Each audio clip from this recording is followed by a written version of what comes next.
Chosen one. Heaven is not speaking to you by coincidence. The eternal voice of the Lord has broken into your moment because the clock of mercy is almost at its final second. You are standing in a space where decisions echo forever. This is not a polite invitation, it is a divine interruption. Your surroundings may look the same, but in the spirit realm, everything is shifting. The weight you feel in your chest right now is not anxiety, it is the gravity of eternity. The Lord has stopped the noise of the world just long enough for you to hear Him clearly, because this might be the last time He calls you like this. The ancient words recorded in the book of Deuteronomy, chapter 30, verse 19. Still thunder, today I have set before you life and death, blessings and curses. Now choose life, so that you and your children may live. This is the line in the sand. The path of life and the path of destruction are not distant, they are at your feet. Your next step will place you firmly on one or the other. There is no middle ground left. Think back to the storms you've survived, the ones that should have swallowed you whole. Every narrow escape, every moment you were spared, was not luck. It was the mercy of God shielding you for such a time as this. But mercy unheeded becomes a witness against you. If you keep delaying, the grace you've taken for granted will no longer stand between you and the consequences you've been spared from. This is not a fear tactic, it is a wake-up call. You have been marked for a purpose too great to waste. You've always felt it.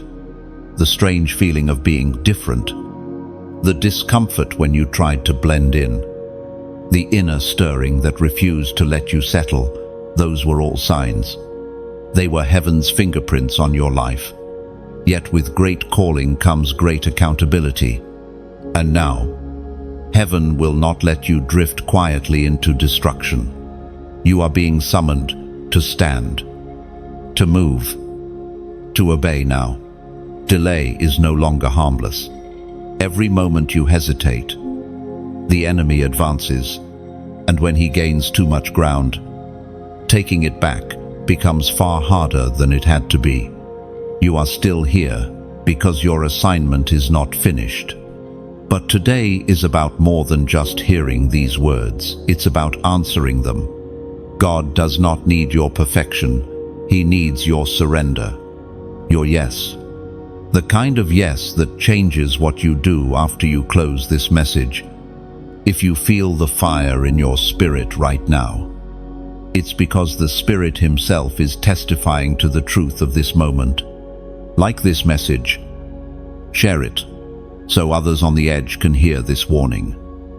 And subscribe so you do not miss the next word that could keep you on the path of life. Then make your decision visible. Type this in the comments now. Type the number 144, the mark of the sealed, and set apart as your public declaration that you choose life today without delay. And understand this, when you type that number, it is not a game, not a meaningless gesture. It is a covenant moment between you and heaven, in the unseen realm. Such declarations are recorded. Angels bear witness. Demons take note. Your words have the power to shift the atmosphere around you, to cut off assignments of darkness that have been trailing you for years. This is why the enemy will try to convince you to stay silent. He will whisper, "It's not that serious. You can decide later. You can pray about it tomorrow." But those are not harmless thoughts, they are snares. The enemy knows if you act now, his grip is broken. If you delay, his chains only tighten.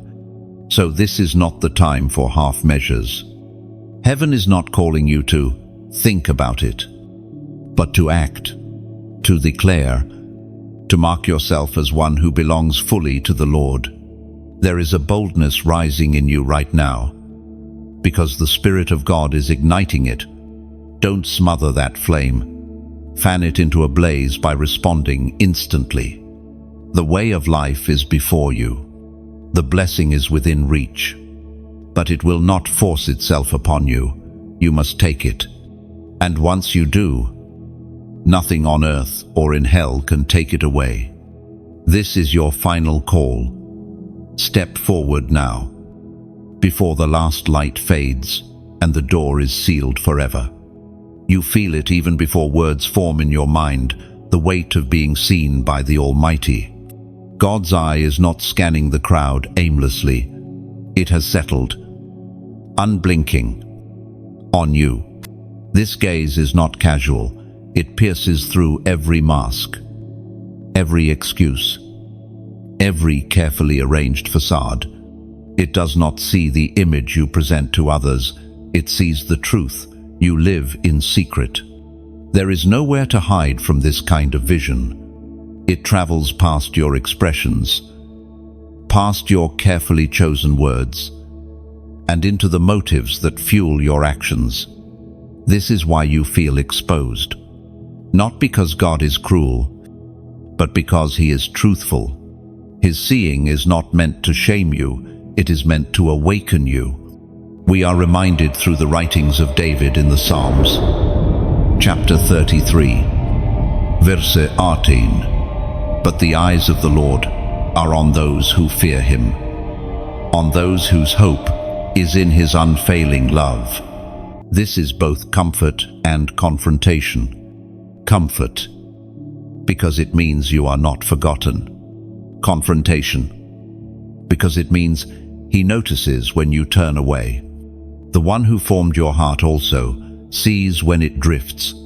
The gaze of God is unlike the gaze of people. People look until they grow bored or distracted. God looks until the work is done. He sees when you've stood firm against temptation. He also sees when you've chosen compromise. And He remembers the moments you justified it to yourself.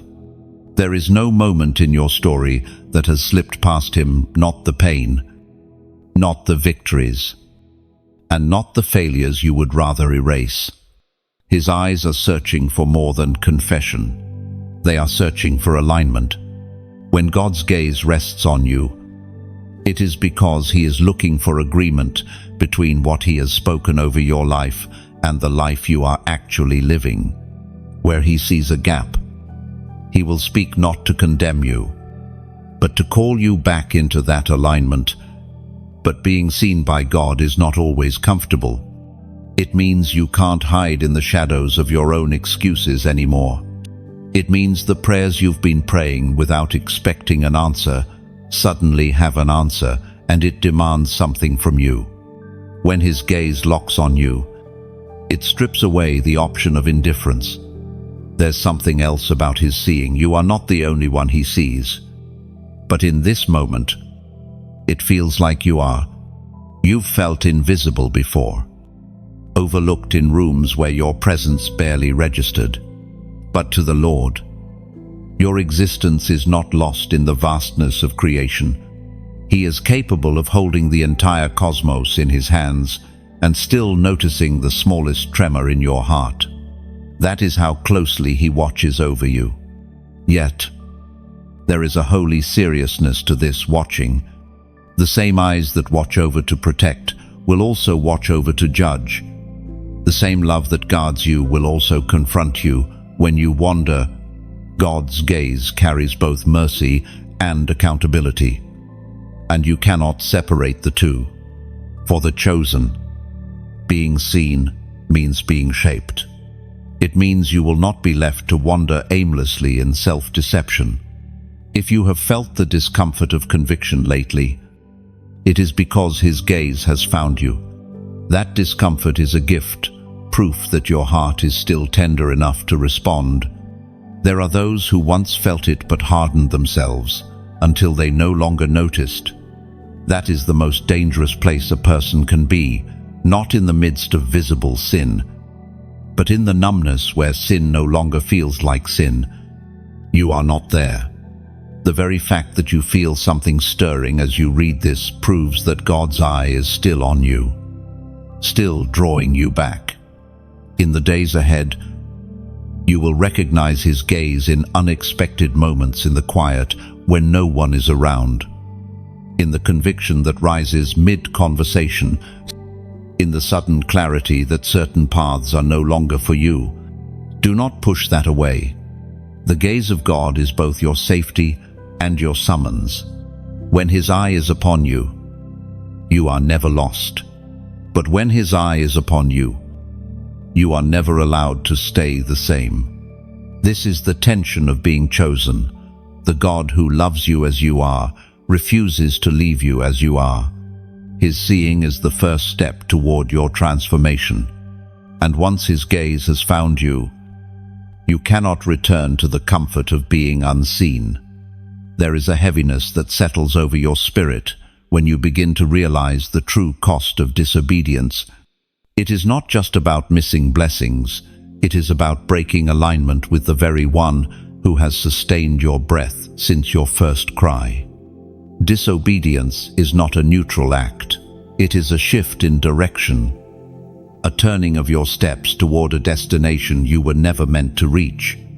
You have felt it before, that subtle weight, that uneasy restlessness after you ignored a prompting you knew came from God. The Spirit doesn't shout to condemn you, but His silence afterward can be deafening. When the Lord speaks and you hesitate, something begins to wither in the soul. What once felt vibrant becomes dull. The voice you could once hear clearly becomes a faint echo.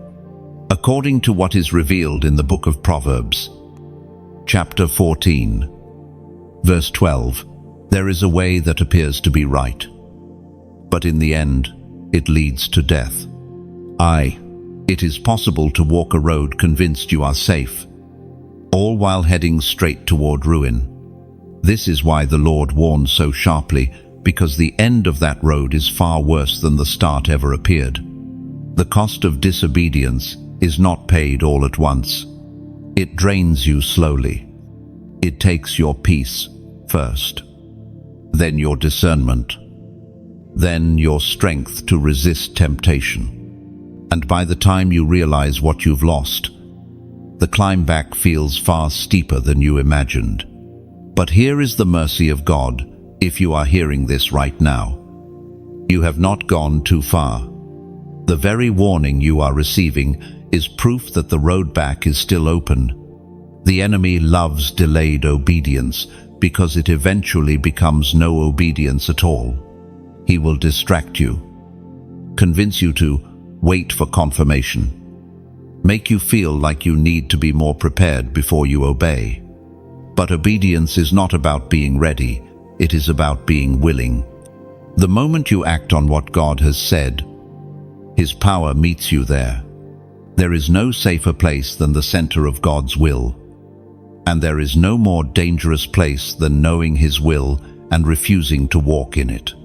Disobedience does not just slow you down, it invites storms you were never meant to face.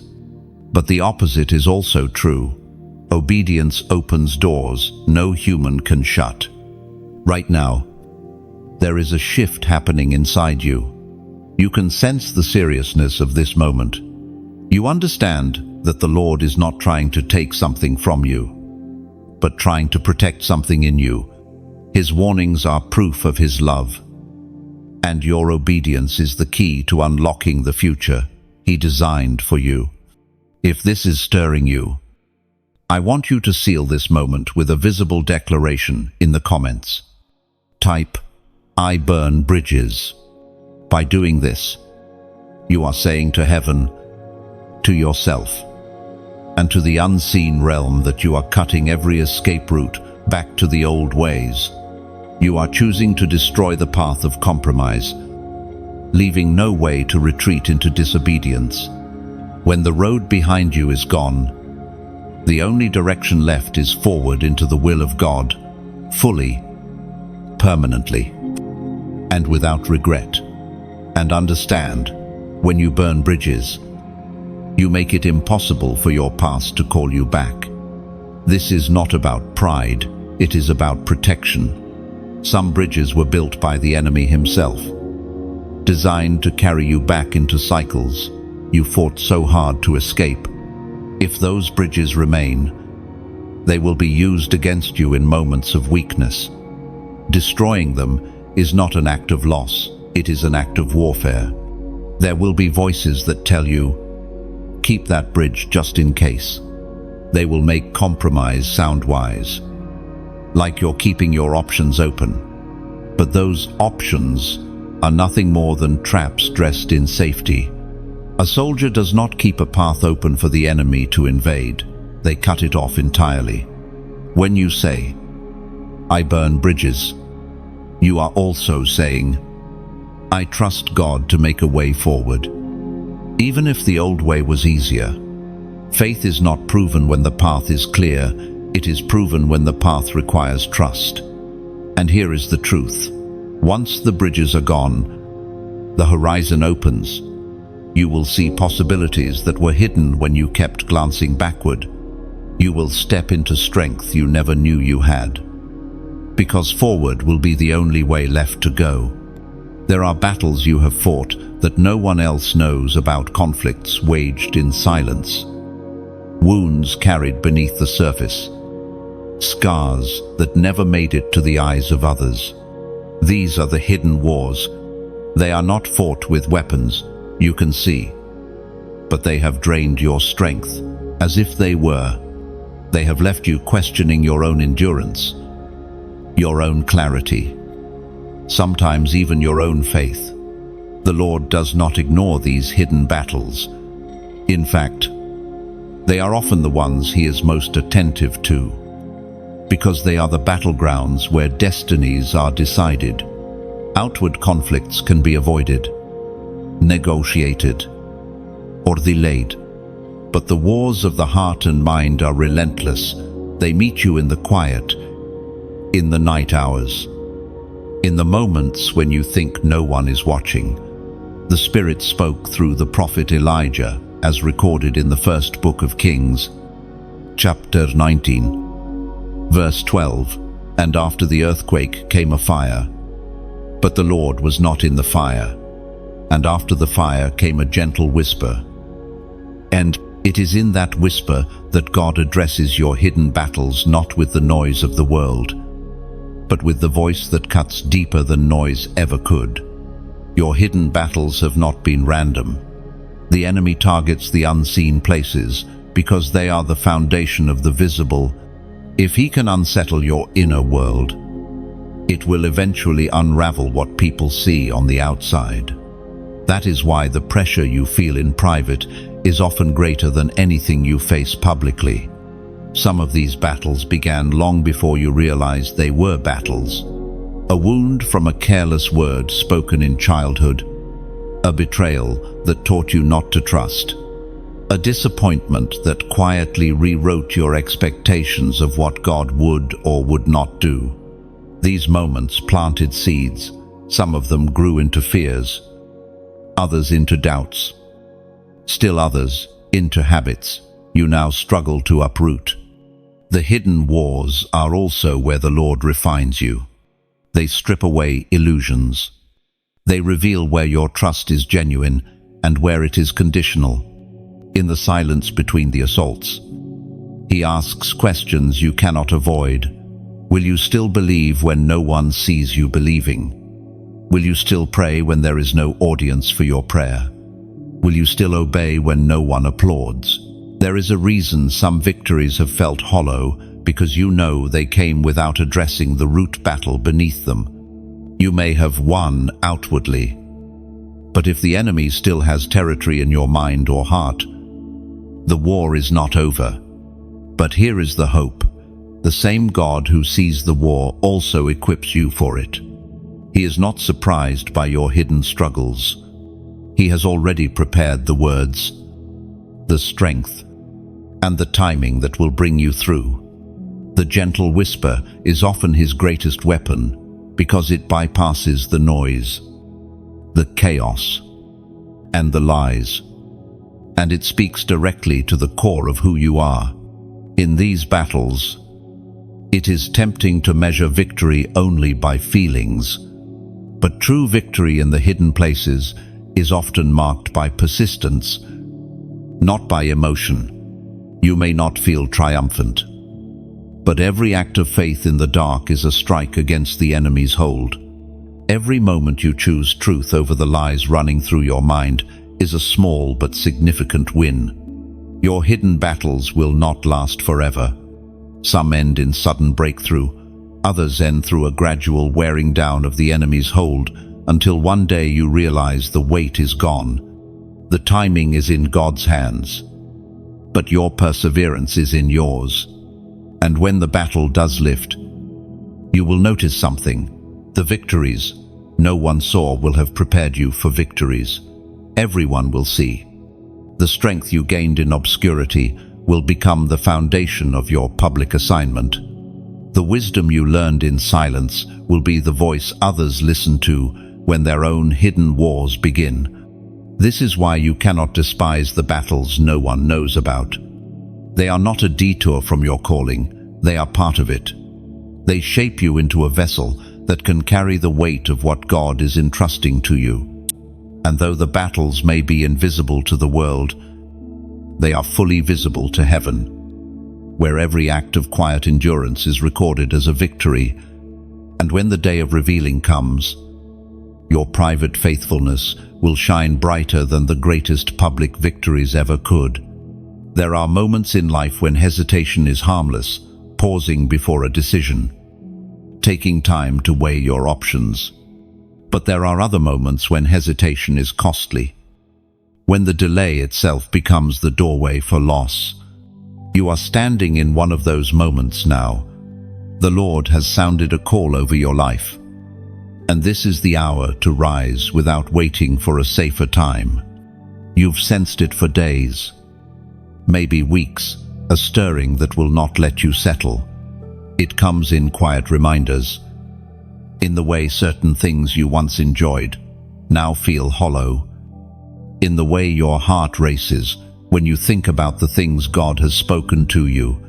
That is not coincidence. That is heaven telling you the appointed time has come. The voice of God thundered in the book of Exodus, chapter 9, verse 5. The Lord set a time and said, "Tomorrow the Lord will do this in the land." End of 4. When God sets a time, it is not a suggestion, it is a divine schedule. And when that schedule reaches its moment, the window does not stay open forever. The call to rise is not about proving your worth. It is about stepping into the worth God has already placed within you.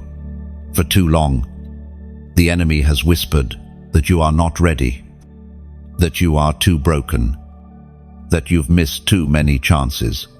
But the truth is, God never calls you based on the version of yourself you see right now. He calls you based on the version He designed from the beginning. When you delay rising, you are not just holding yourself back, you are holding back the breakthroughs connected to your obedience. There are people whose deliverance is tied to your yes. There are prayers waiting for you to step into place so the answer can flow through you. Rising will cost you comfort. It will demand that you let go of certain patterns, certain places, even certain people. But the cost of staying where you are will be far greater. You were not made to linger in the shadows while your destiny waits in the light. The enemy thrives in your hesitation. He knows that the longer you wait, the more your courage fades, the more your vision blurs, the more the fire in your spirit cools. That is why the Lord is speaking now, urging you to move before the fire turns to embers. Your rising does not have to be loud or dramatic in the eyes of others. It only has to be decisive in the eyes of heaven. It begins the moment you act on what you've heard. It's in the prayer you finally pray, the step you finally take, the decision you finally stop postponing. And as you act on this word, Let it be more than just agreement in your heart. Let it be a step in the physical realm as well. When you like and share this message, you are helping the same voice that woke. You reach others still sleeping. When you subscribe, you are anchoring yourself to a steady stream of truth that will keep you moving forward. And when you choose to plant a seed into this work, you are joining hands with heaven's mission, saying, I am part of this move of God. Your gift, no matter the size, becomes a piece of the story God is writing through this message. When you rise, you set a precedent. The same way fear can spread through a crowd, courage can too. Your obedience today could be the reason someone else chooses to obey tomorrow. You may never see all the fruit of your rising this side of eternity, but heaven will record every act of faith you take from this moment on. The time is not next year, not next month, not even next week. The time is now. Heaven's clock is striking, and your place is waiting to be filled. Stand up, step forward, rise, because when you rise, you are not just changing your own story, you are shifting the spiritual climate around you. You are telling the enemy that his delay tactics have failed, and you are declaring to heaven that you are ready for the assignments written in your book before you were born. Every great movement of God began with someone who simply refused to stay seated when the Lord said, "Stand." Today, that someone is you, and your yes today will echo through generations. Marking a line the forces of darkness will never be able to cross. There are moments in the life of the chosen when heaven places a sign over them, a mark that cannot be erased by man or by the enemy. It is not a mark you see with your eyes, yet it is recognized in the spiritual realm instantly. Angels see it and move to guard you. Demons see it and know they cannot touch you without divine permission. This mark is not earned by effort. It is given through surrender and obedience. You are standing in such a moment now. The Lord is not only calling you to hear, but to be counted among those who respond instantly. In ancient times, God gave signs to separate his people from the rest, whether it was the blood on the doorposts in Egypt, the seal on the foreheads of the faithful in visions, or the names written in the Lamb's Book of Life. Each mark was more than a symbol. It was an announcement of ownership, protection, and destiny, as was spoken in the sacred texts of old. In the book of Ezekiel, chapter 9, verse 4, "Go throughout the city and put a mark on the foreheads of those who grieve and lament over all the detestable things that are done in it." God's marks have always set apart those who are aligned with his heart from those who walk in rebellion. They are not for show, they are for survival, for identity, for eternal purpose. This prophetic number I will share today is not mystical in itself. It is an act of alignment. It is a way to say, I am counted, I am marked. I am not hiding my allegiance to the kingdom. In the unseen realm, acts like this do not go unnoticed. The same way rebellion sends ripples through the spirit, so does obedience. Some will hear this and delay, thinking they can mark themselves later. But delayed alignment is often lost. Alignment, when the Spirit stirs you to respond, it is because the moment is now, not when it feels more comfortable. The enemy loves to wait just long enough for the urgency to fade, so that you forget the weight of the call. You know in your spirit, if you are among the ones being marked today, you have felt the pull away from the things you once tolerated. You have found yourself grieving over what others ignore. That sensitivity is not weakness, it is proof that you are tuned to heaven's frequency. And heaven does not waste such sensitivity. When you are marked, you live differently. You cannot do what others do without conviction catching you. You cannot linger in places that dull your spirit without feeling the unease of the spirit within you. Being marked means you have chosen the narrow road, and the narrow road has chosen you back. This mark is not just for protection, it is for positioning. It positions you to hear, to move, to be used when God says, "Now." Many are called, but few are marked, because few respond without hesitation. The mark is not earned by perfection. It is given to the obedient, to the surrendered, to the ones who say yes when God calls, even if they don't see the full picture. And today, the Lord is offering you that place. It is not a place of comfort, but it is a place of covering. It is not a place of applause, but it is a place of authority. When you bear heaven's mark, you walk into battles already claimed as victories. If your spirit bears witness to what you are reading, then do not just nod in agreement. Seal it with action. Type the number 318 inch, the comments. This number is a reminder of Abraham's 318 trained men who fought to rescue what the enemy had stolen. It represents readiness, covenant loyalty, and the willingness to move without delay when the call comes. By typing 318, you are saying, "I am counted among the ready. I am under the covering of the Most High. I am marked for His purposes." And though others may scroll past without acting, heaven will see your declaration and remember it in the day of battle. This is more than a number. It is a line you draw in the Spirit. Step over it now, and let all of heaven and hell know where you stand. And from this day forward, every step you take will bear the seal of divine recognition and unstoppable purpose. There is a point in every story where mercy, though still present, begins to tremble on its hinge. It is not that God's love has lessened, it is that His justice is drawing near. This is the moment when the door of grace, once wide open, starts to move toward closing. The sound is almost imperceptible to the distracted, but to those tuned to heaven's frequency, it is unmistakable.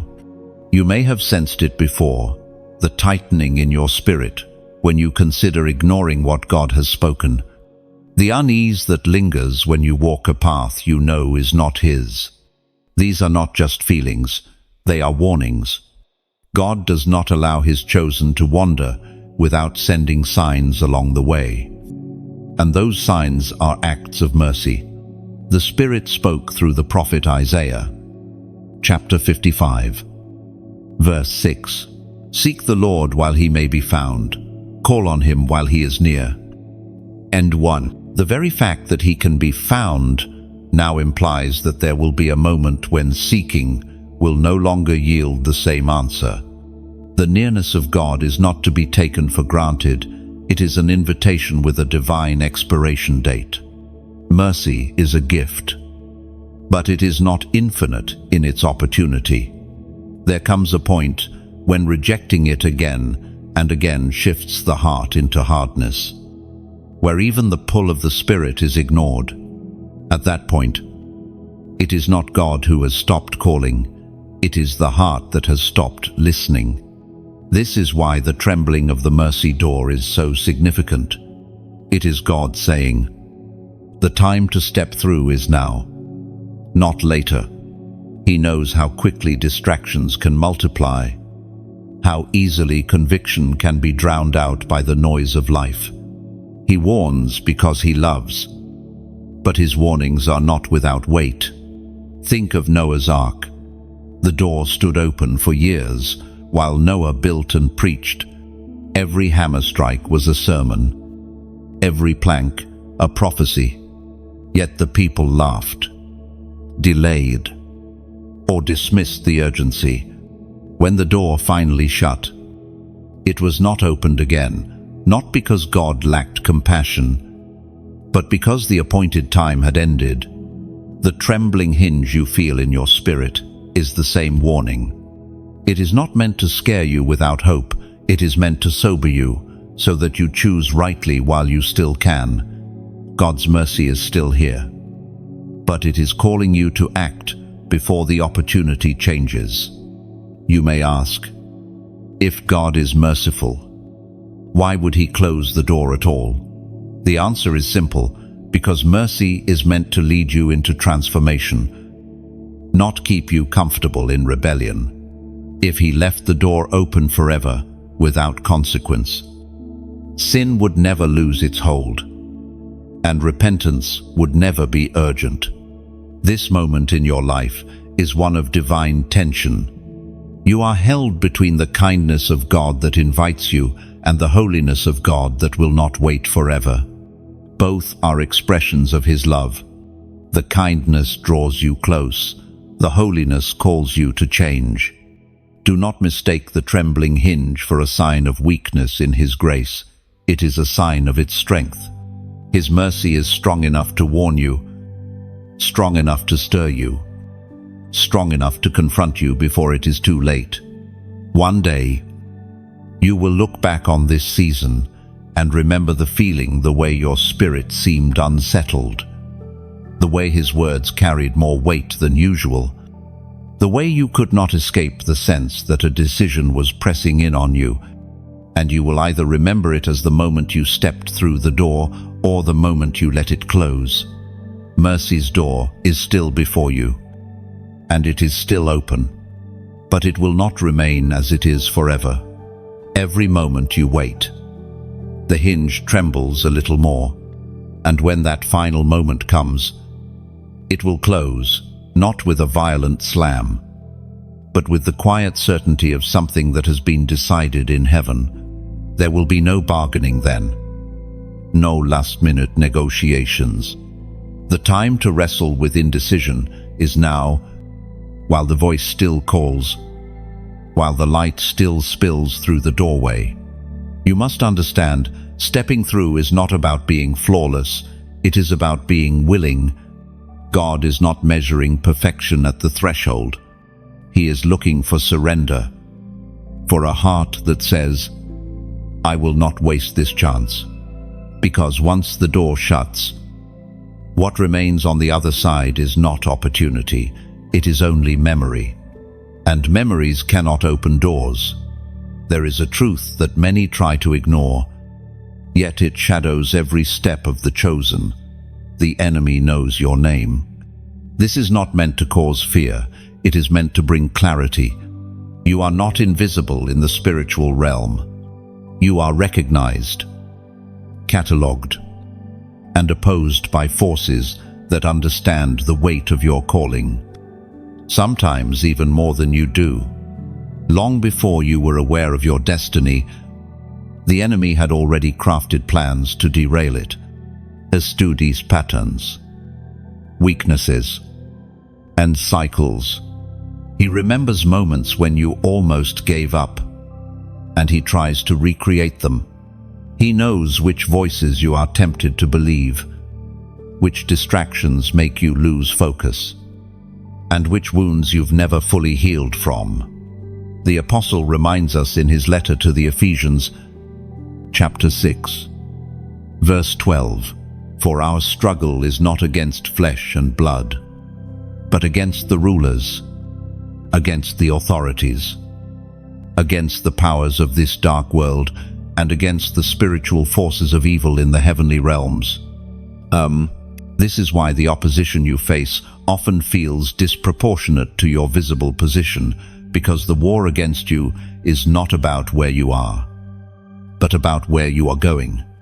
When the enemy knows your name, he will not waste resources on generic attacks. He will customize them. If you've noticed recurring struggles, patterns that seem to circle back, no matter how much progress you make, that is the mark of a targeted strategy. It is not random, it is intentional. Yet, Here is the paradox. The enemy's knowledge of your name is also proof of your significance. He does not wage war against what is irrelevant. The fact that your life draws his attention means your life carries weight in the kingdom. The enemy only tries to extinguish flames that have the potential to spread. Your name is not just known in the enemy's camp, it is known in heaven. Jesus told his disciples to rejoice, not because spirits submitted to them, but because their names were written in heaven. That is the highest recognition you can have, and it far outweighs the schemes of the enemy. Still, being known in heaven does not erase the need for vigilance. The early church understood this tension well. Paul was recognized by both realms. The demons said, "Jesus I know," and "Paul I know about, but who are you?" This shows that spiritual recognition is real, and it carries both authority and opposition. The enemy's knowledge of your name explains the intensity of some seasons. Have you ever felt as if the pressure around you made no sense for your current stage in life? That's because the resistance is not to who you are today, but to who you will be if you keep obeying.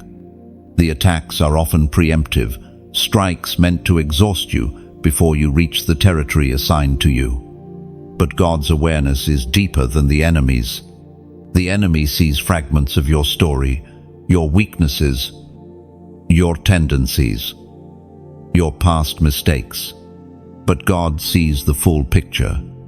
He sees not only what you've been, but what you are becoming in his hands, and his plans take into account every attack, every detour, every delay, weaving them into the ultimate fulfillment of his purpose for you.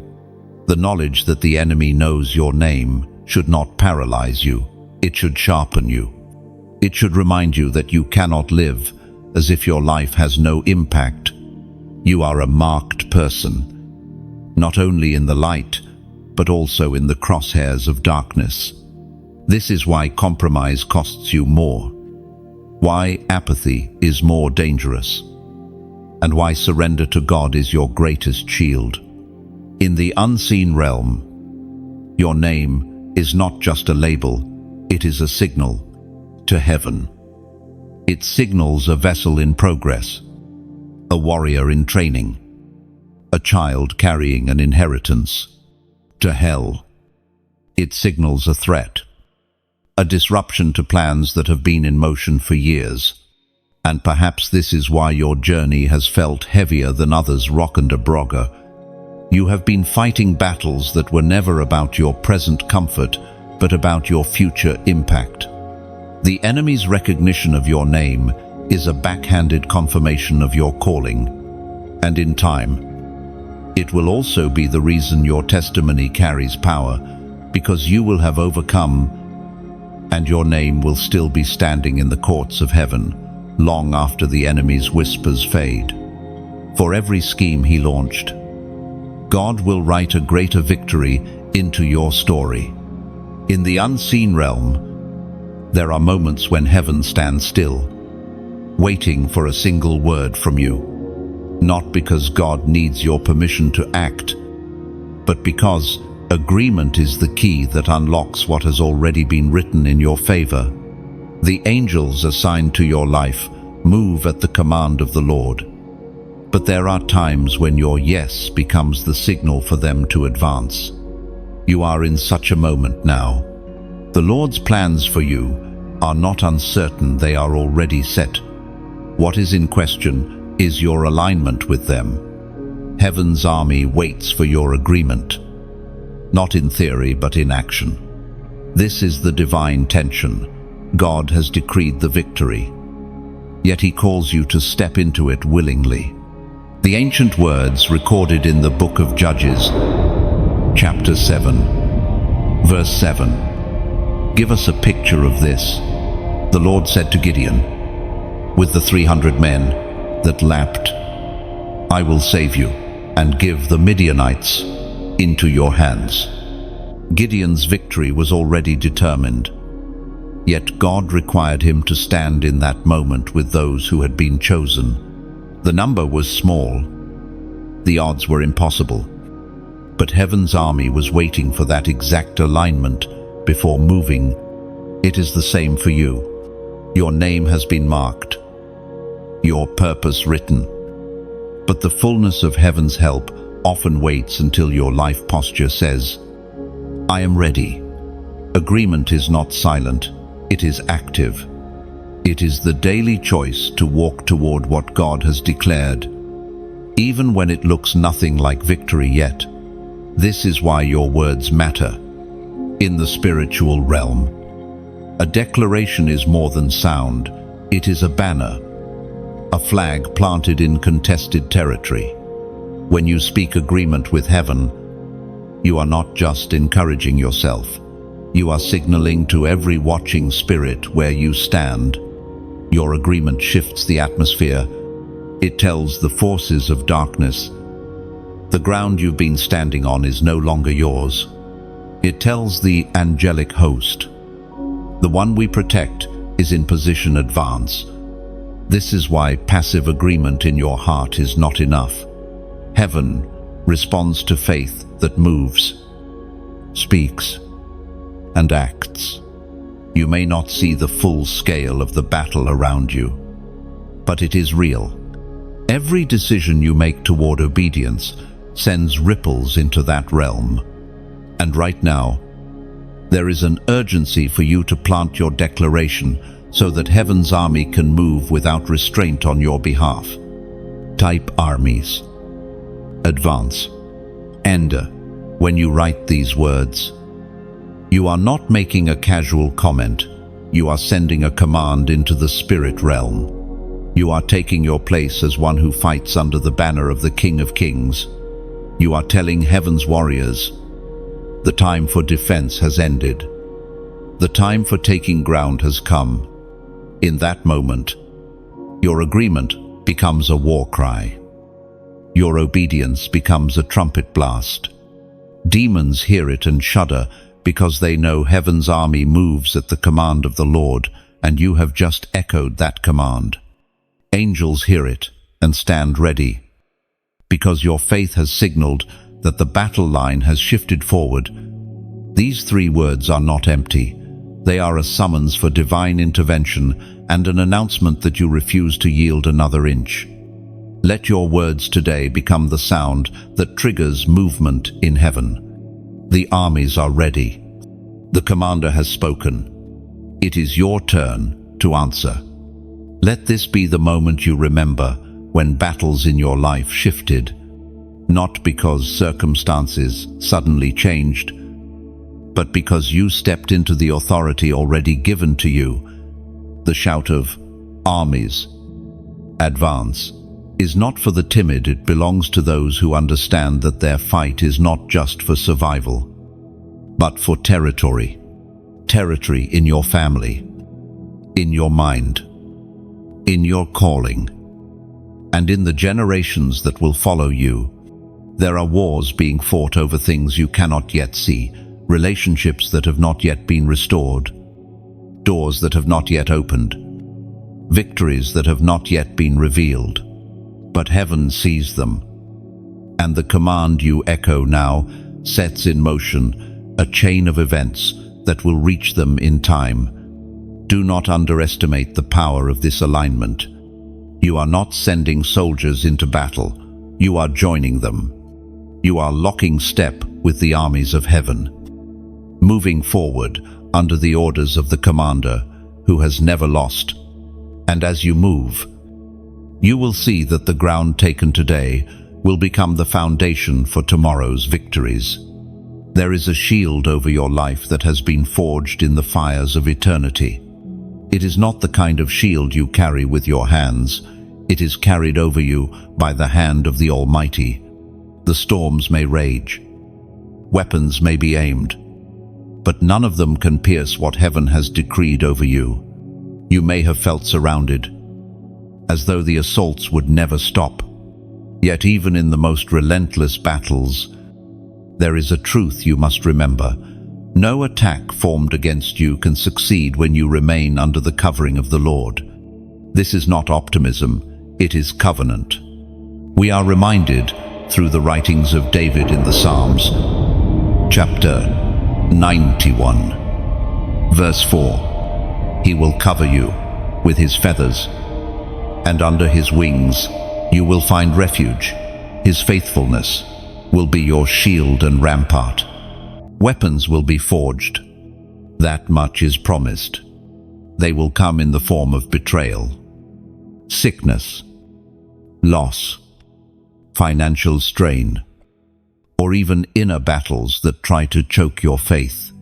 But the same God who sees the enemy's blueprint has already issued his counterorder. They will not prevail. They may bruise you, but they will not break you. They may slow you, but they cannot stop you. This is the heritage of those who belong to him. Your protection is not based on your strength, but on his faithfulness. You are not standing because you've never been hit. You are standing because every hit has met the wall of his promise. Still, there is something God requires, that you remain under his shield. A soldier who leaves the fortress cannot blame the commander when the arrows find him. In the same way, we must stay close to the one who covers us. That means obedience, trust, and refusing to step outside his will for the false comfort of compromise. The world will tell you to fight in your own strength, to rely on your own plans, to make your own way. But your shield is not your ability, it is his word over you. And when you hold to that word, even the fiercest assault loses its power. Think about the moments when you thought you would break, but didn't. When everything seemed to collapse, but you were still there in the morning. Those were not coincidences. Those were the shields of the Lord catching the impact before it crushed you.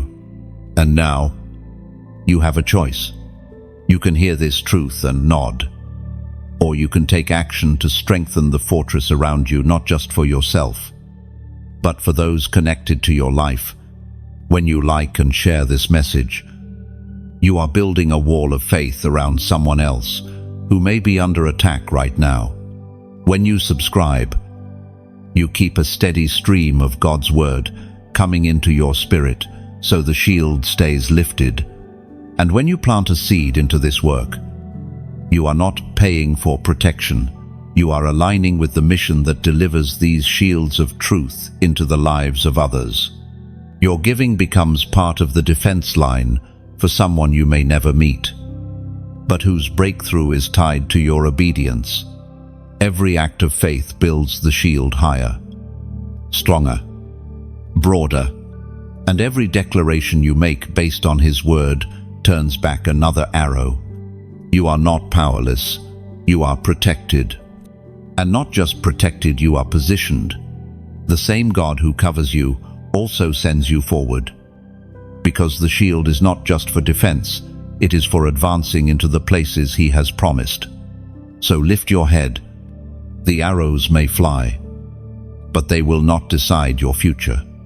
The weapons may be real, but so is your covering. And the one who holds the shield over you has never lost a battle. And when you walk with that certainty, you stop reacting to every arrow as if it has the power to define you. You begin to move with the calm of someone who knows the outcome has already been secured. The enemy's greatest frustration is a believer who refuses to flinch, who keeps advancing even while the sky is dark with incoming fire. That kind of faith does not grow overnight. It grows in moments like this. When you remember that the shield is not just near you, it is over you, around you, and will never leave you. There comes a point in the journey of every chosen one when the weight of the past is confronted and broken. These are the chains that do not rattle in the open, the ones no one else can see. They wrap around decisions, habits, and thought patterns. They are forged from old wounds, generational patterns, and agreements made in moments of fear or weakness. Some have been with you for so long that you have learned to live around them, building your life within the boundaries they set. But the Lord never intended for you to live chained. The work of His Spirit is not just to comfort you in your bondage, it is to lead you out of it entirely. He is the chain breaker, the one who not only frees but destroys the restraints so they cannot be put back on you again. The voice of God thunders through the prophet Nahum. Chapter 1, verse 13. Now I will break their yoke from your neck and tear your shackles away. End 1. This is not a polite suggestion, it is a decree. When God declares a chain broken, it is not loosened temporarily, it is shattered beyond repair. Yet breaking chains is rarely gentle. It involves force, confrontation, and the exposure of what has held you captive. God will bring you face to face with the root, not to shame you, but to make the breaking complete. If the chain is fear, He will lead you into situations where you must act in courage. If it is unforgiveness, He will present opportunities to release those you've held bound in your heart. If it is pride, He will allow moments that strip away self-reliance until humility becomes your strength. Many resist this process because it is uncomfortable. Chains feel familiar, and familiarity can masquerade as safety. You know how life feels within the limits of your bondage. But freedom requires stepping into the unknown, and yet it is only in that unknown that you will discover the strength and identity that were locked away with you. When the Lord breaks chains, the enemy will often try to convince you they are still there. He will point to old patterns, tempt you with old fears, and whisper that nothing has really changed. But the truth is, once God has shattered the shackle, all that remains is the echo of its weight, a phantom that disappears the moment you step forward in obedience. Some chains have been passed down, woven into family stories and behaviors so deeply that they feel like part of your identity. But in Christ, your bloodline shifts. You are no longer bound by what was handed to you. You are defined by the one who has called you His own. The breaking in your life is not just for you, it sets a precedent in your lineage. When you walk free, the generations after you will walk on the ground your freedom has claimed. Breaking chains also changes your vision. While bound, your eyes are fixed on what is immediately around you, survival becoming your focus. But once you are free, you can see the horizon again. You begin to dream, to hope, to move toward purposes that once seemed impossible. The enemy knows this, which is why he fights so hard to keep the chains intact. There is a sound in heaven when a chain breaks, a sound that marks the shift in ownership. No longer does the enemy have the right to dictate your steps. No longer does the weight of the past decide your future.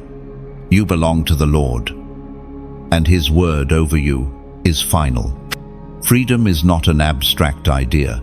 It is the tangible reality of living without the restraints that once defined you. It is walking into each day without the constant pull backward. It is making choices from a place of clarity instead of fear. And it is available now, not just in some distant season of your life. If you have felt the tension of this breaking in your own story, know this: God is not halfway through. The process may be intense, but the outcome is certain. What He has started, He will finish. The chains will not follow you into the future He has prepared. They are destined to be left in the dust of your past. And when you finally look back, you will see nothing but broken links behind you. A trail of victories that testify you were never meant to live bound. There are moments when the Lord calls His people to stand apart, not in pride, but in consecration. To be consecrated is to be set aside for a holy purpose, marked as unavailable for the plans of the enemy. It is a separation that speaks louder than words, a declaration that your life does not belong to this world, but to the kingdom. This separation has always been a sign in Scripture. The Levites were set apart to serve in the temple. The prophets were called out from the crowds to speak the words of the Lord.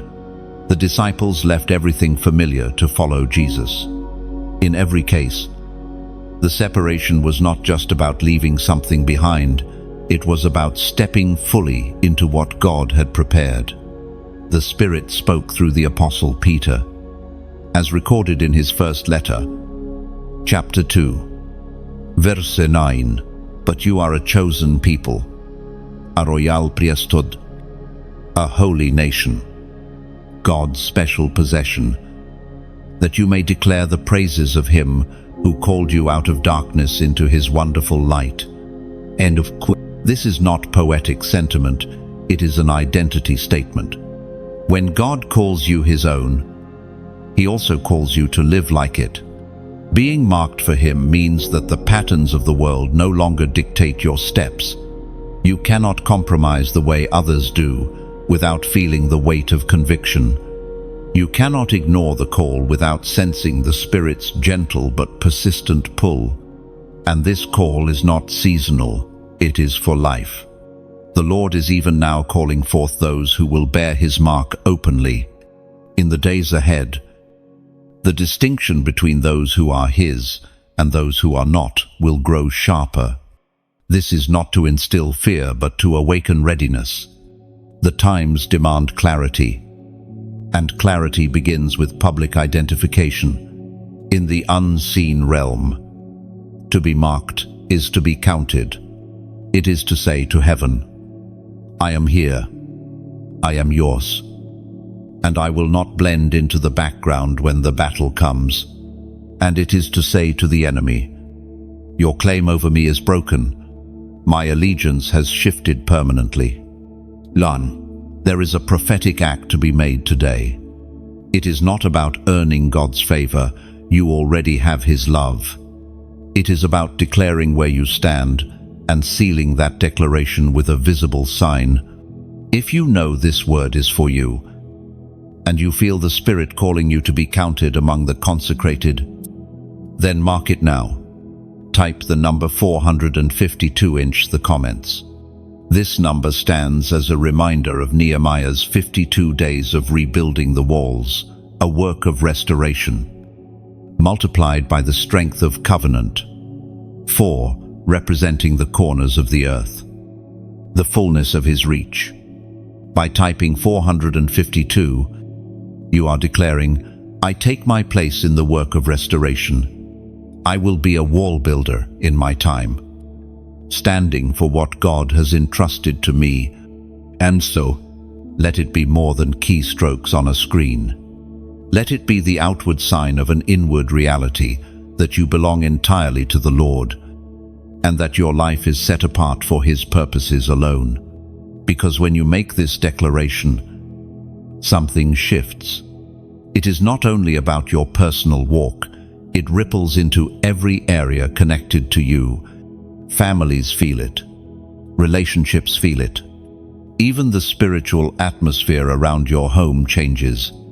The unseen world takes notice when someone chooses consecration over compromise. The number you type becomes a line in the sand. It is a reminder in the days ahead that you have already decided whom you serve. When temptation comes, when discouragement presses in, when the voices of the world grow loud, you will remember this moment and the covenant you sealed.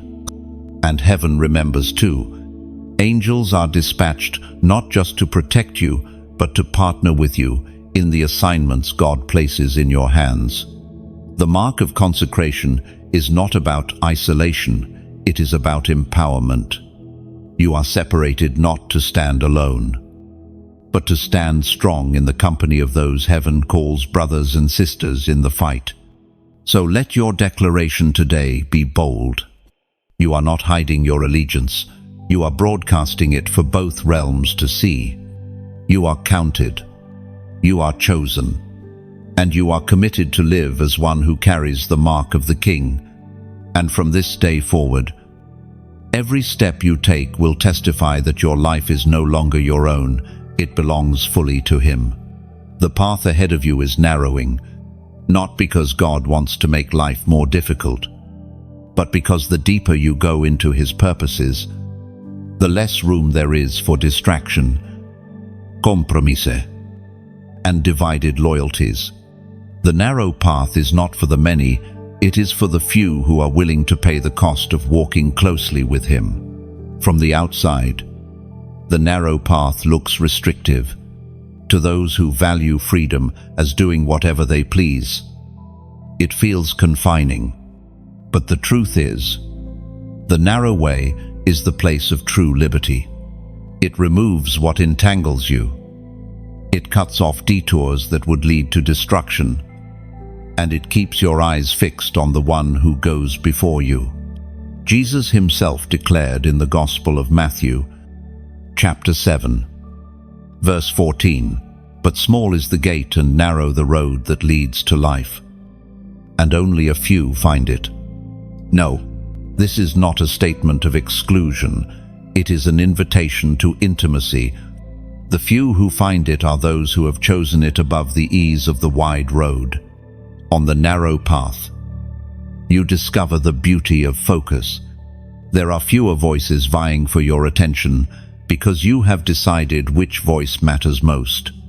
There are fewer crossroads pulling you in different directions because you have already chosen your destination.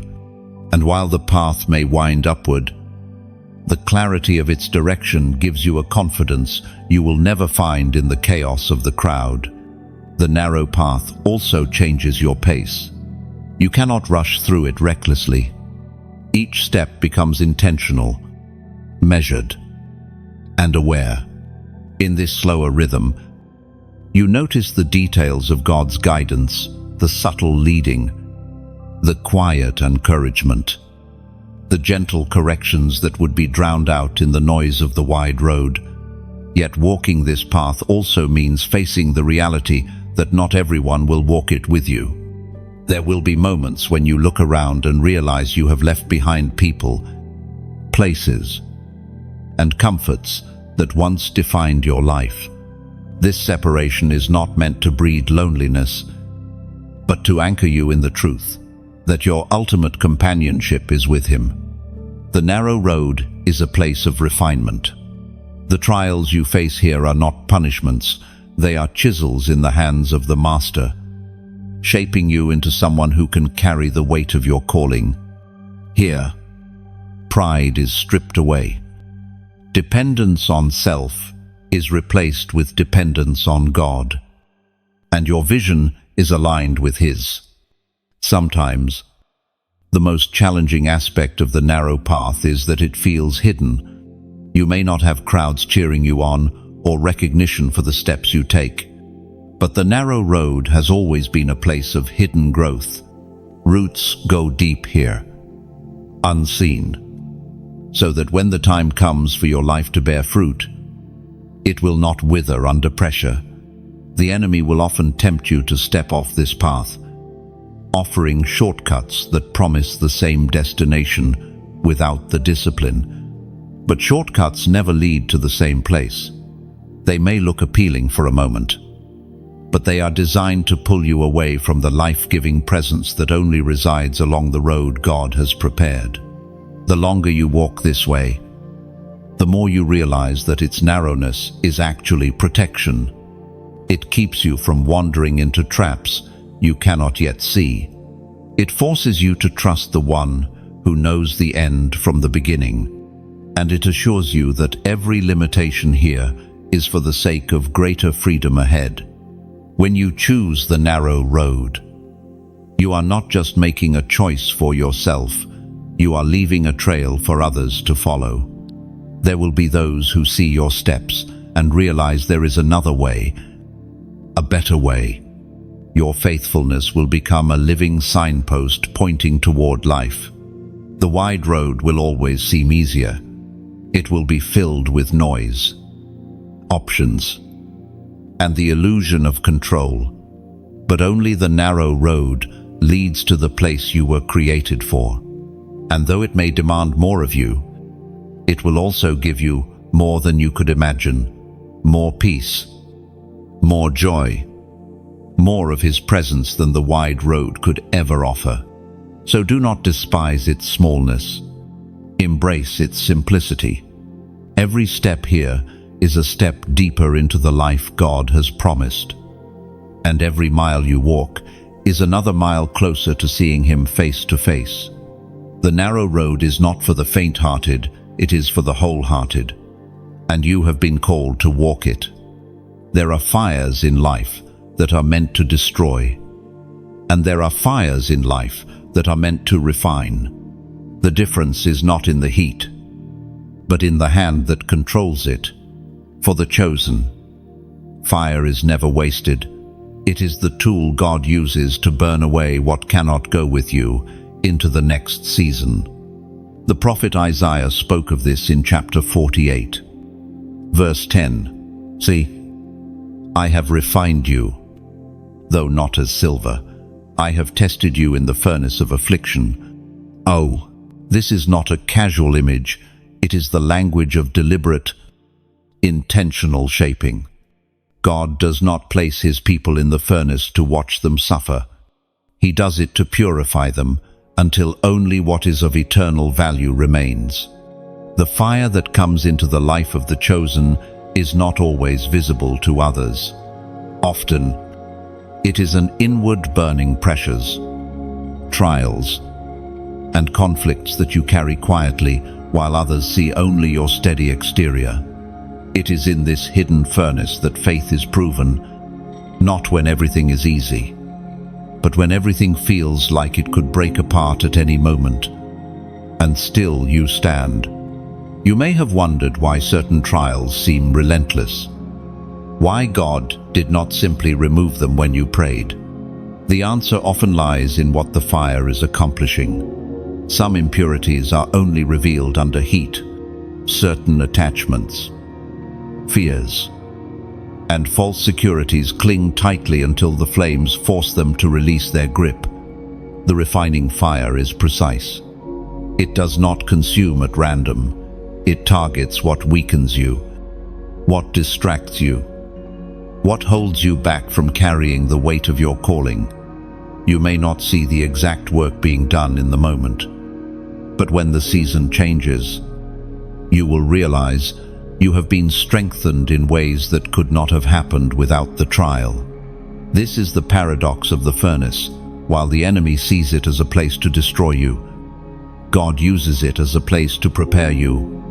The very flames meant to consume, you become the environment where your faith becomes unshakable. What once would have broken you no longer has the same power. Think of the three in Babylon: Shadrach, Meshach, and Abednego.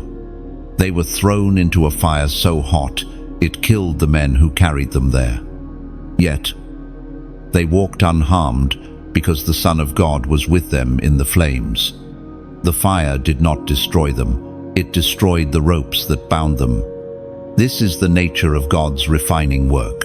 What was binding you is burned away, while you remain untouched at the core. The refining fire also reveals what is truly inside you.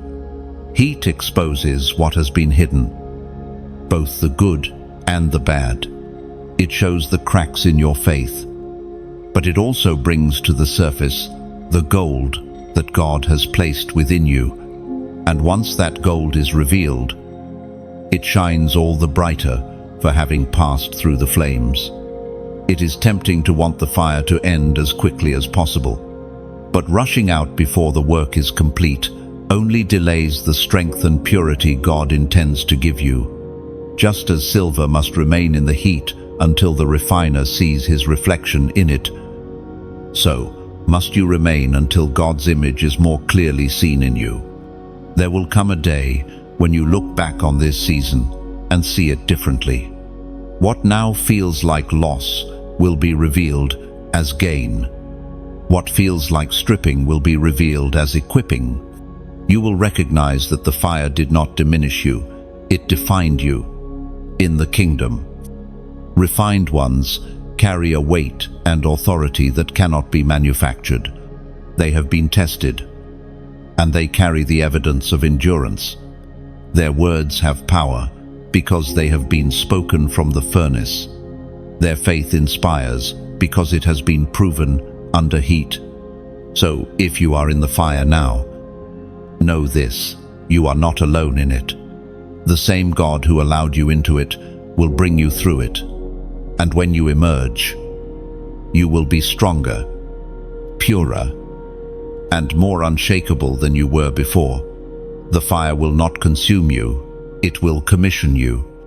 And those who witness your life afterward will see the glow of refinement, not the smell of smoke. And they will know the fire only made you shine brighter. Your endurance will become their courage to face their own flames. There is a point in every battle when the outcome is near, but the final push still demands everything you have. This is where many grow weary, not at the beginning, when adrenaline runs high, but near the end, when the strain has taken its toll. It is in these moments that the enemy whispers, "You've done enough. Step back. Let go." But heaven's voice says the opposite. Press through. Victory is at hand. Oh, the apostle declared in his second letter to Timothy, chapter 4, verse 7, "I have fought the good fight. I have finished the race. I have kept the faith." These words are more than a personal testimony. They are a battle standard for all who are running their final stretch.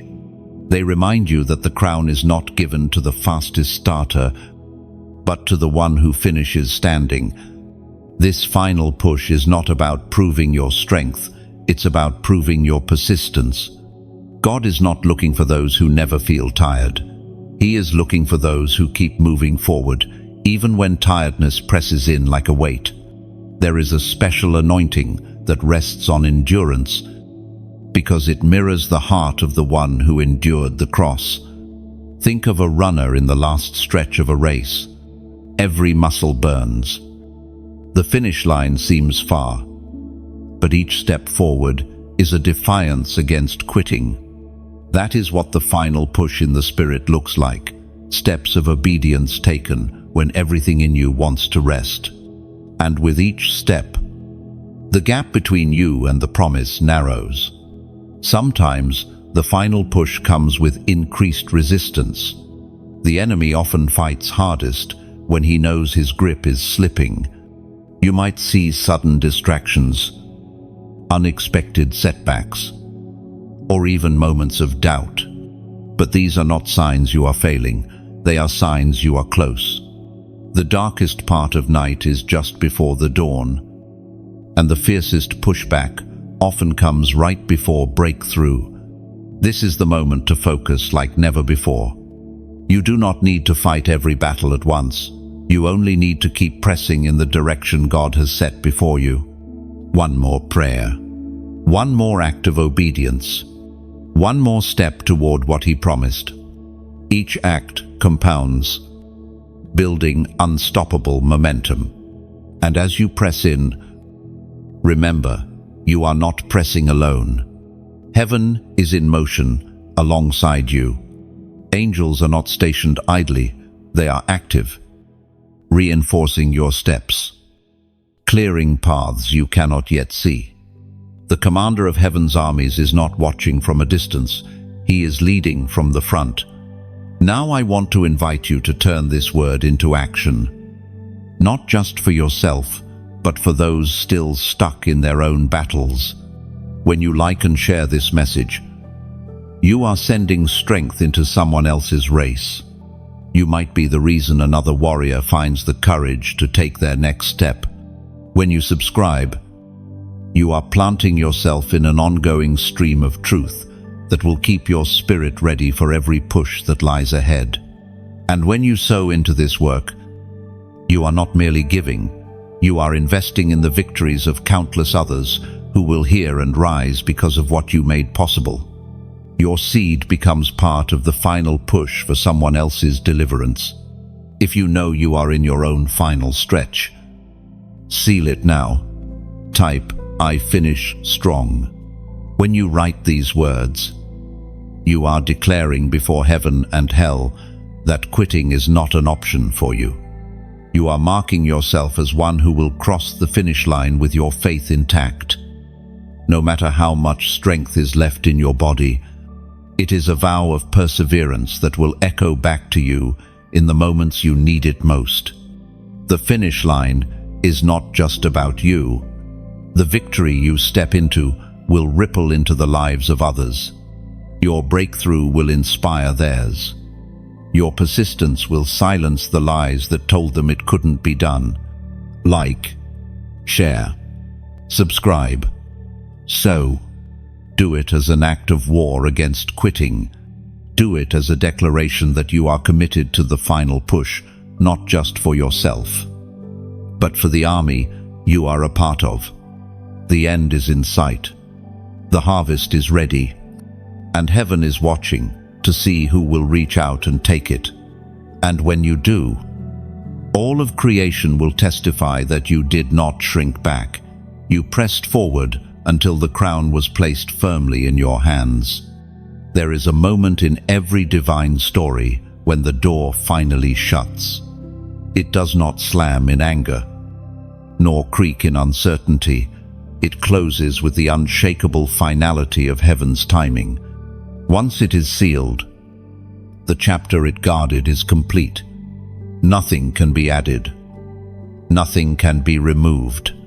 The closing of God's door is not about punishment. It is about the fulfillment of purpose. Every door He opens has a season, and every season has a span.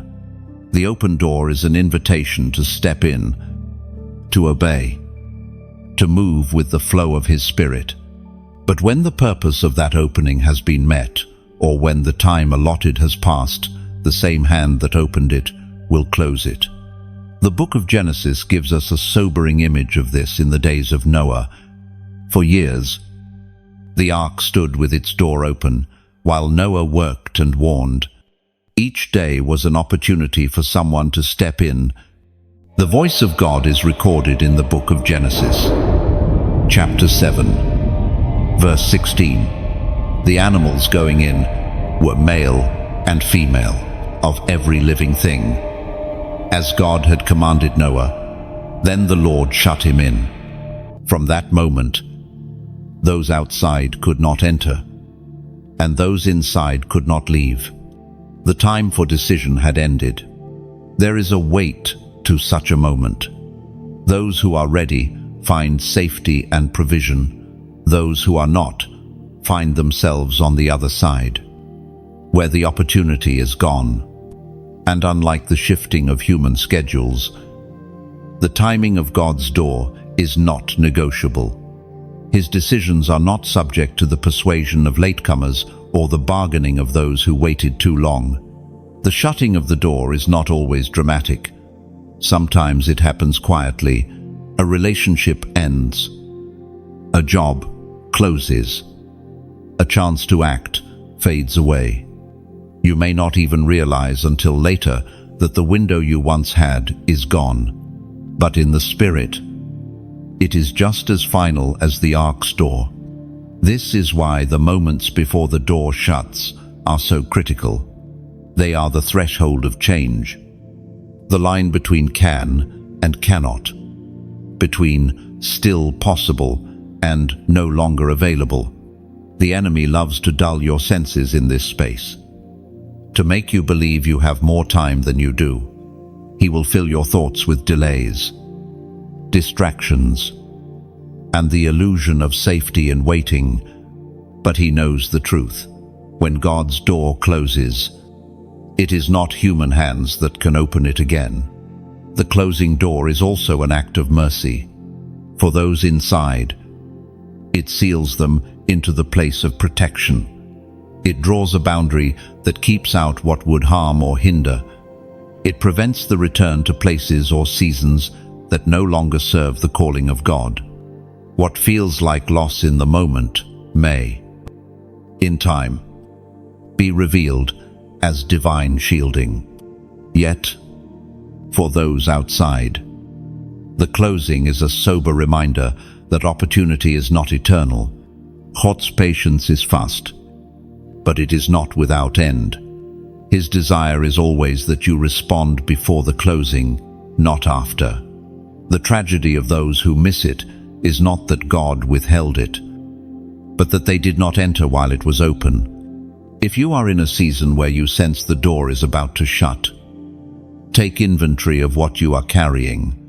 What must be inside with you before it closes? What must be left behind? The ark could not take everything, only what God had appointed. The same is true for your life. Not every relationship, possession, or plan can go through the next door with you. There is a holiness to the moment when heaven seals something. It is the completion of a cycle, the turning of a page. It marks the end of what was and the securing of what is to come. And once it is done, your focus must shift entirely to what lies ahead. Do not fear the doors closing. If you are inside, it is your safety. If you are outside, it is your warning to watch for the next opening and be ready to move when it comes. In either case, the timing belongs to the Lord, and His timing is always perfect. And when the next door swings wide, you will not hesitate. You will walk through with clarity, courage, and the certainty that this time, nothing will hold you back. For you have learned the value of God's timing and the cost of delay. There is a crown that does not tarnish, a reward that is not made of gold or jewels, but of glory that flows from the very presence of God. It is reserved for those who have walked the path appointed to them, who have endured the trials, resisted the snares, and finished their course with faith intact. Crowns in the kingdom are not given for status, they are given for faithfulness. They are not handed to those who began with excitement, but faded when the journey grew hard. They are for those who pressed through the valleys, faced the storms, and still stood at the end with their eyes fixed on the King. The Apostle James writes in his letter, chapter 1, verse 12, "Blessed is the one who perseveres under trial, because, having stood the test, that person will receive the crown of life that the Lord has promised to those who love Him." This crown is more than an ornament. It is an eternal testimony of your love for Him, a mark that you have lived as one who belongs to another world. Life on this earth is a series of tests. Though often they do not feel like formal examinations, they come disguised as delays, betrayals, battles in the mind, and crossroads where obedience costs something dear. Every one of these moments carries the opportunity to either move closer to the crown or turn aside from it. Some will forfeit their crowns, not because they lacked calling, but because they allowed temporary pain to outweigh eternal reward. Others will hold fast, even when the weight feels unbearable, because they have trained their eyes to see beyond the present moment into the joy set before them. The crown of life is not earned through perfection, it is given through perseverance. Even the righteous fall, but the difference is that they rise again. They may stumble, but they do not surrender their allegiance to the one they serve. Each recovery becomes another step toward the day when the crown will be placed upon their head. In the courts of heaven, this moment is deeply personal. The King himself does not delegate the crowning to an angel. He places it on you with His own hands. His eyes meet yours, and in that gaze, Every tear, every sacrifice, every lonely night is acknowledged. There is no applause loud enough to compare to the weight of his voice when he says, "Well done." End of. This is why the trials you face now matters so much. They are shaping you into someone who can wear that crown with honor. A crown given to the untested would be a mockery. A crown given to the refined is a glory. There will be days when the thought of that crown feels far away, almost unreal. The dust of battle will blur your vision, and the voices around you will tempt you to settle for lesser prizes. But the spirit within you will keep calling you forward, whispering that there is more, that this is not the end, that you have not endured in vain. The enemy knows he cannot steal your crown once it is given, so he aims to convince you to lay it down before you reach the end. He will try to make the fight seem pointless, the path seem endless, and the reward seem small. But he is a liar. The crown is real, and its worth is beyond measure. In eternity, there will be many sights and sounds beyond our imagination, yet among them, one of the most powerful scenes will be the moment when the crowned lay their rewards at the feet of the King, not in loss, but in worship. For even the glory we receive is ultimately His, and our greatest joy will be to offer it back to Him. So now, as you stand in the middle of your own race, let this truth anchor you. The crown is already set aside for you. It is not waiting for someone else. It bears your name. And when the day comes, no power in hell, no scheme of man, and no failure of your past will be able to claim it from you. Run with that in mind. Stand with that in heart. And let every step from this day forward be taken in the knowledge that the King is waiting at the end, not only to welcome you home, but to place upon your head the crown of life that cannot fade. You have walked through this message step by step, and by now you know this was not an accident. Every word was a seed, every truth a spark meant to stir something deep within you. If your spirit has been burning while you listened, it is because heaven has been speaking. The calling on your life is real. The assignment on your shoulders is weighty, and the time to move is now. Do not let this be just another word you heard and forgot. Let it be the one you act on. You've been entrusted with truth, and truth calls for response. One way you can respond today is simple. Let this word run further than your own ears. Like and share this message so it can be the answer to someone else's midnight prayer. You might not see their face, but your action could be the reason they don't give up. If you've found strength here, leave a comment below, not just for me, but as a public declaration that you are part of the remnant who refuses to bow, who chooses to stand. Words have power, and your written agreement is another weapon in your hand. Subscribe, so this connection is not a one-time encounter, but an ongoing stream of life-giving truth into your soul. And if the Lord has stirred your heart to sow, give into this work, not out of pressure, but as a prophetic act of partnership in what God is doing through it. Every seed fuels the spread of this message to places we may never step. But where the light is desperately needed, the race is still ahead. The crown is still waiting, and heaven is still watching to see who will rise. Let it be you.